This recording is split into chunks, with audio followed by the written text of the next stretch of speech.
Hi there, I'm Jay LaValle, and this is Joe Janet, and welcome to our YouTube channel. How you doing today, folks? Today we're going to be covering Batman and Batmite. Yep.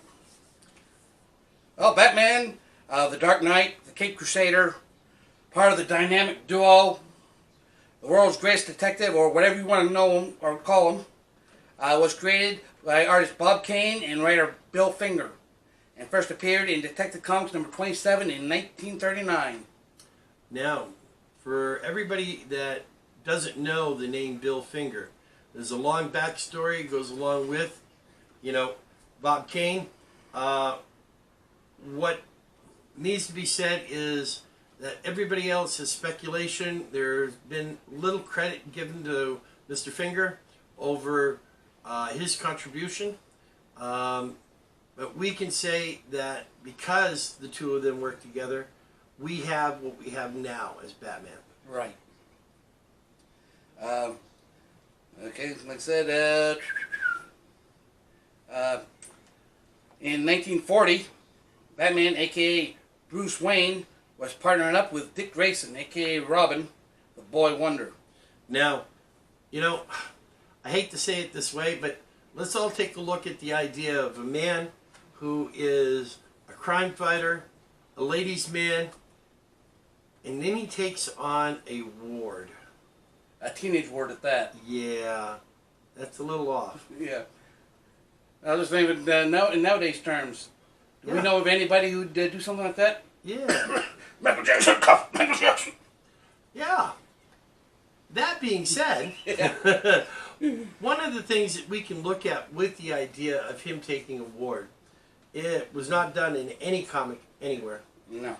It was a billionaire who decided for one reason or another that he wanted to have the child of a circus family that had passed away. So there is nobody to call the cops. There is nobody to make any assumptions. The man would be thrown in jail nowadays. You'd think. You would think. I think that was part of the reason why in the 50s or whatever, 50s, 60s, that the rumor went around that Batman was gay. Very possible. Then he was running around in his leotards, running around at night and jumping from rooftop to rooftop. Yeah. Yeah. It was also at this time, the 1940s, that Batman #1 debuted, which has the first appearance of an iconic villain that has become known as the world over as the Joker. Now, there have been several renditions of the Joker. There have been the Red Hood crew. There has been the standardized Joker. There has been the future Jokers. But, when you take a look at the idea of the Clown Prince, one thing that comes to mind, for all that Batman is, the Joker was his complete opposite. There was never anything more diabolical, maniacal, creepy, and sensuous. I mean, it just goes on. Everything about the Joker required you to be immersed in how bad he was and what he was doing, even though Batman was doing all this for nothing more than to get this person off the street. But the question begs, and it really does Batman create the supervillain? Prior to Batman, there were cops and robbers. Yep. And once you have a super crime fighter, you need to have a super evil genius. Yep. That is going to go against him time and time and time again. Now, Batman did not kill. Yeah. And the Joker did. And he has throughout his whole career. So where does this all end? Does Batman finally kill the Joker? Will he eventually do that? Or will that fall upon somebody else to do it? Yep. I mean, they always say Batman doesn't kill, but we'll see. Hello, kiddies. Meet the... Well, there's the Joker. He has finally got his 2 cents in. But enough of the Batman in this episode.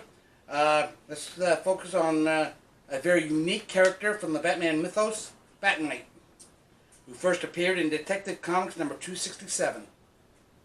Batmite. Oh, where do you start? Very unique character. Brought problems. He did nothing more than create the situations that everybody had to be involved in and help solve. Yeah. Super fan. Oh yeah. He wanted to be the right hand of Batman. While there wasn't a Robin at that time, Batmite. Actually, there was a word. Well, there was, but there wasn't in a lot of the issues where Batmite was involved. Batmite was a character that came along and filled in a lot of those voids, and he wanted to be his right hand man. Yeah. You know, I gotta say that Batmite, for me, he was a very unique character. Yeah.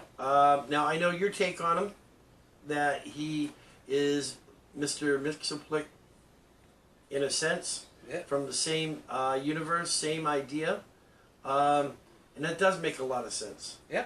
Because he is, internet sources say he have him as a fifth dimensional being, similar to Mr. Mxyzptlk. He is depicted as a small, childlike man in an ill-fitted Batman suit, Yeah, and appearing to have near infinite magical powers.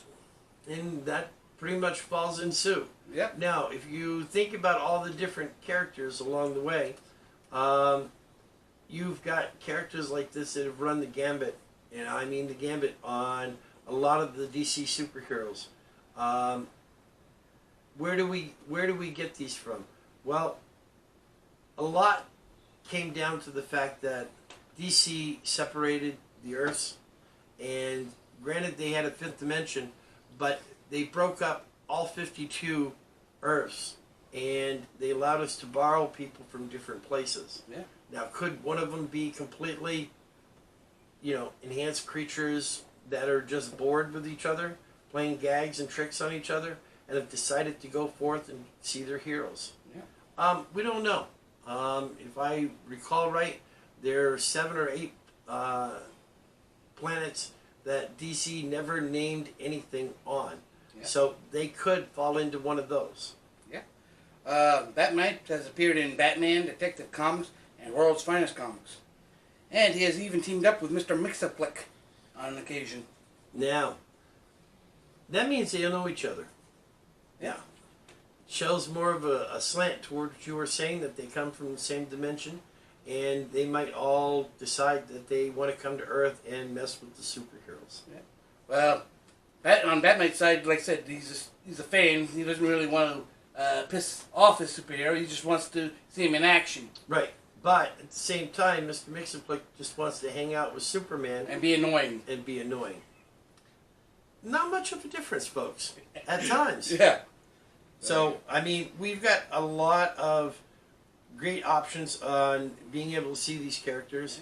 You've got the printed press. You've got a lot of video out there from the old television series. Which was the 1977 Filmation Animation TV series, The New Adventures of Batman. Yep. And he also appeared in Batman, The Brave and the Bold episodes, Legends of the Dark Mite, Emperor Joker, Batmite Presents, Batman's Strangest Cases, and the series finale, Nightfall. Now, that tells you everything. Yeah. I don't know. As far as the main character goes, yes, he interjected himself well, didn't hold his own, wasn't what I would consider to be a dependable character. No. One that you could get any depth in, and because even till today, we still have questions on who he was. Yeah. Will DC dust him off and bring him back again? You never know. Yeah. Although, with the new series that they've got out, Superboy and Batboy, there's the possibility that he will come back. Oh, yeah.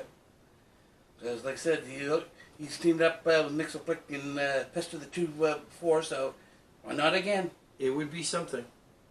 So, well, folks, this is a short one, and we appreciate you watching.